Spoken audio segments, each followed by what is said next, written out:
I want to talk to you about why I hate SMART goals. And it's just, they do too much. They do too much. We'll get into that. But if you're new here, my name is Cornisha. And this is the podcast, Be a Better Baddie, where ambitious women come to finally follow through on all of their goals. And I am your host, coach, teacher, and fellow baddie. Now, let's talk about SMART goals. We all know what SMART goals are. You've all heard of them. SMART goals are specific, measurable, achievable, relevant, and time-bound. And that sounds great, right? Who doesn't want a goal that has all of those things? And it's not that setting SMART goals are bad advice. Obviously, this is my opinion.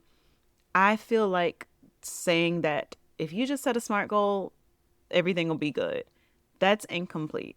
SMART goals are going to give you clarity on what you should be doing, but they don't necessarily give you that plan. They don't help you commit to the goal. And setting a goal and committing to a goal are two different things. We need to stop treating them like they are one. Because you could write the clearest goal in the entire world and avoid it every day. If I write a SMART goal, I will lose 15 pounds in 3 months by going to the gym 4 times a week and eating 150 grams of protein daily. Technically, yeah, that sounds great. That's a lot, though. That's a mouthful. That sounds restrictive. That sounds too packed, and I'm already overwhelmed, okay? I know 15 pounds, 3 months, 4 times a week, eating this amount of protein every day. Those are things that you should be doing, yes, but all that doesn't need to be written in a goal. That I don't have to have a SMART goal to say I have a goal. I will lose 15 pounds in 3 months. Boom. Now, going to the gym 4 times a week, that could be flexible. What about if I want to work out at home? That goal is already restricting me to what types of workouts that I can do, and it's already too much to add in all of the possibilities. There are different ways to create your plan to not make it sound so overly structured. Because even though I write that very specific goal that's measurable and has the deadline, if I don't put on my shoes, get in my car, and drive to the gym 3 weeks straight, that's because I don't even have a framework that accounts for when I don't feel like it, or the fact that I'm scared to do it, or even scaffolds my approach. Or my schedule may not even have the space for those things that I pretended I had when I wrote down the goal, right? If we remember the last episode, maybe I was being a perfectionist. Maybe I thought every day would be perfect.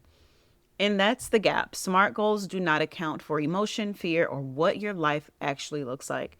And this is a trap that ambitious women tend to fall into.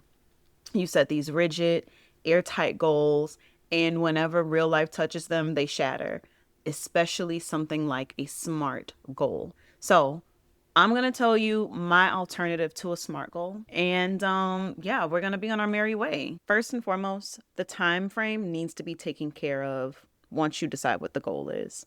Decide what the goal is and decide how long it's going to take you. If it's a bigger goal, chunk it into smaller goals.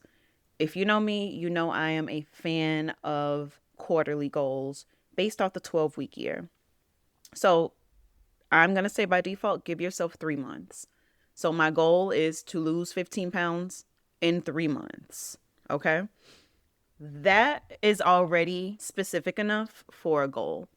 There's no need to include all of those details that are going to overwhelm me. So now that I know what I'm doing and I know when I want to achieve it by, now I need to move into creating my action plan. You need to then write down all the things, all the habits that you need to change, implement, embed, whatever it is into your life to become that person that can lose 15 pounds in 3 months. So is that you need to start going grocery shopping? Is that you need to get like 4 to 5 staple recipes that you put on rotation? Is that you need to make replacements for the things in your pantry right now for other things? I want you to think through everything. Because when we set goals, we need to create the time and the space to do it. That's why I love my webinars, because that is the time when women can actually sit down and say, this time is for me. The in-person events are even better. Like, we really have time for ourselves. So I want you to sit and write down everything that you need to do to become that person that does achieve that goal. That doesn't mean you're going to do all of them, but what do you need to do? While you're doing it, you should be thinking in order, right? Because you shouldn't already be at step 12 when you haven't thought about step 1. So once you've listed out all of your priorities, I want you to then think about it on a week by week basis. Remember, we're scaffolding. You don't need to hit the ground running week 1, because week 1 may be good, and then week 2 is where it's going to be revealed that you actually rushed into this and you didn't do it the right way. So week 1 might be gathering your recipes, right? It could be doing your grocery shopping for your staples, like creating your staple grocery list for each week. Week 1 is preparing, right? Now, week 2, we're going to start our official meal prep. We're going to make sure that we have at least 2 meals prepped for each day. Then we're going to start working out. Then the following week you add on. So the biggest takeaway I want you to take from here, from this particular section, is you need to scaffold. You need to take little steps to build up to the person who loses 15 pounds. Because any goal that we set, it isn't for a quick fix or us to say, oh, I hacked my way into this. I'm sure any goal that you set is because you want to create real, meaningful, sustainable changes in your life that will improve the quality of your life. That's what a high impact goal is. So you want to make sure that you are making more and more progress each week. So as you're planning each week, that is what you want to keep in mind. Now, planning, that happens every week. You, with the SMART goal, you set it, you just look at it, you're like, oh, did I do this? I want you to track your progress every week, and I want you to reflect on your progress every week. Wherever you write down, and also, I'm sorry, I'm going to leave a template, a free template in the description for you to get my 12-week planning template for you to use. It's going to walk you through coming up with your high impact goal, and it also has the weekly progress checks. All of that for free. Every week you are going to reflect on your progress from that following week, and then you're going to set your goals or your priorities for the following week. That is where the magic is. Setting this time aside to consistently check in with yourself. Make sure you're on track. Think about what you did last week that you could have improved on, or maybe what you could do more of. Like, this was easy. I know I can do more. And you'll always have that master list that you can refer to.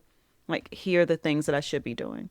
I'm not mad if you even use ChatGPT or Claude. Use AI. This is my goal, and these are the steps I already have. Like, what am I missing? Like, use AI to your advantage. The essence of what I'm saying is the SMART goal isn't necessarily a problem, but the lack of the system is a problem. Having some sort of system in place means that you're not relying on your motivation or your willpower or how you'll feel that day, because those things ebb and flow.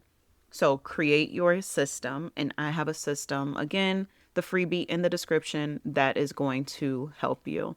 Now, if this episode hit you and you're like, yes, I need systems, I need accountability, that is worth paying attention to. And I encourage you to check out the Baddie Circle, right? This is what we do. It is a system, okay? There's a weekly structure, there's accountability, and there's check-ins that catch you before you fall off, okay? And I also talk more about this in my newsletter that came out this week. Subscribe so you can get that breakdown in your inbox. If you know someone who keeps restarting the same goal every few months, send this to your homegirl. Tell your homegirl to download the template. Y'all need to lock in together, okay? Because the most useful thing that you can do for her isn't give her advice. It's to be her mirror. You and her work together.